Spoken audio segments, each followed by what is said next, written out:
नमस्कार, मी वृषालीज beauty salon या YouTube चॅनलवर आपले सहर्ष स्वागत आहे। मैत्रिणींनो, आज मी तुम्हाला ब्लीच कसे करावे याबद्दलचा व्हिडिओ शेअर केला आहे, तर तो संपूर्ण पहा। व्हिडिओला लाईक, शेअर आणि सबस्क्राईब करायला विसरू नका। तर हे ब्लीच तुम्ही घरच्या घरी देखील करू शकता। त्यासाठी कशा प्रकारचे स्टेप्स असतात त्या जाणून घ्या। तर मी गोल्डन ब्लीच घेतलेले आहे, त्याचबरोबर activator, cleansing milk, cotton, brush आणि एक अशी ब्लीच मिक्स करण्यासाठी वाटी घेतलेली आहे। तर आता मी 2 चमचे ब्लीच आधी काढून घेते।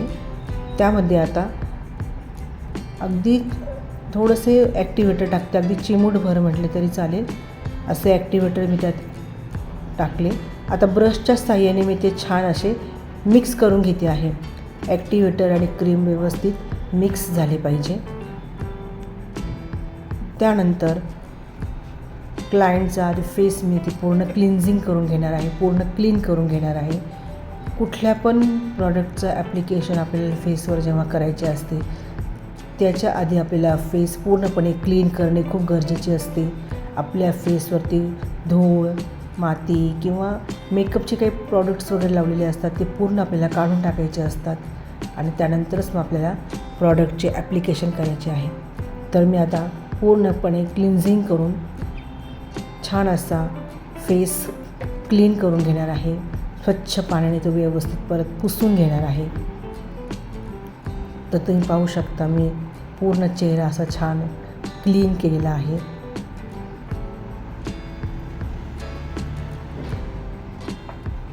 फेस क्लीन झाल्यानंतर आता ब्रशच्या साहाय्याने आपल्याला ब्लीचचे ॲप्लिकेशन करायचे आहे। तर खालून वरच्या दिशेने आपल्याला ब्लीचचे प्रॉडक्ट लावायचे आहे, जेणेकरून मुळासकट जे केस आहेत ते गोल्डन होतील। नाहीतर मग कुठे ब्लॅक, कुठे गोल्डन अशा प्रकारे ब्लीच होते। तर ब्लीच ॲप्लिकेशन करताना सुद्धा ह्या पद्धतीने ब्लीच लावायचे आहे आणि शक्यतो डोळ्यांचा जवळचा भाग थोडा सोडून आणि मग पूर्ण फेसवरती ब्लीच लावायची आहे। आयब्रोजसुद्धा आयब्रोजच्या पण थोडंसं लांबच ब्लीच लावायची आहे, नाही तर आयब्रोजसुद्धा गोल्डन होऊ शकतात। तर ती काळजी घेत आपल्याला ब्लीच लावायची आहे। चेहरा, गळा, मान, कान ह्या सगळ्या गोष्टी यामध्ये कव्हर करायच्या आहे। ब्लीच तुम्ही फक्त चेहऱ्याला लावले आणि गळ्याला जर लावले नाही तर मग चेहरा फेअर दिसतो आणि गळा काळपट दिसतो, त्यामुळे गळ्यालासुद्धा ब्लीच लावणे गरजेचे आहे। तर अशा प्रकारे संपूर्ण फेसवरती मी ब्लीचचे ॲप्लिकेशन करून घेतले। आता पुन्हा बोटाच्या साहाय्याने मी परत व्यवस्थित ते नीट करून घेते आहे, जेणेकरून कुठे ब्लीच लावायचे राहिले असेल तर ते लागून जाईल। त्यानंतर बॅक साईडलासुद्धा मी क्लिन्झिंग करून घेते आणि क्लिन्झिंग झाल्यानंतर पूर्ण मानेला, पाठीला मी ब्लीच लावून घेते आहे। तर अशा प्रकारे मी पाठीलासुद्धा ब्लीच लावून घेतले। तर बघा तुम्ही, अशा पद्धतीने आपल्याला पूर्ण चेहरा, गळा, पाठ इथे ब्लीच लावून घ्यायचे आहे। एक 15 ते 20 मिनटं झाल्यानंतर आपल्याला स्पंजच्या साहाय्याने किंवा टिश्यू पेपरच्या साहाय्याने पुन्हा ब्लीच व्यवस्थित पुसून घ्यायचे आहे।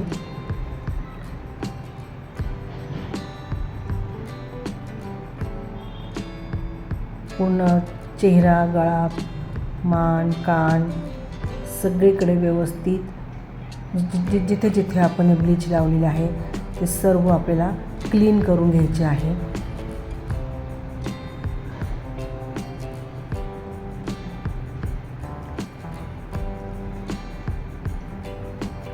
ब्लीच करण्याचे जसे फायदे आहेत तसे तोटे पण आहे। फायदे म्हणजे चेहरा खूप छान ग्लो दिसतो, इन्स्टंट ग्लो दिसतो आणि तोटे म्हणजे कोणाकोणाला याचा रॅश पण येऊ शकतो। तर ती काळजी घेत आपल्याला ब्लीच करायची आहे। तर हा आहे फायनल रिझल्ट। तर कसा वाटला तुम्हाला आजचा व्हिडिओ कमेंटमध्ये नक्की सांगा। व्हिडिओ संपूर्ण पाहिल्याबद्दल धन्यवाद। बाय।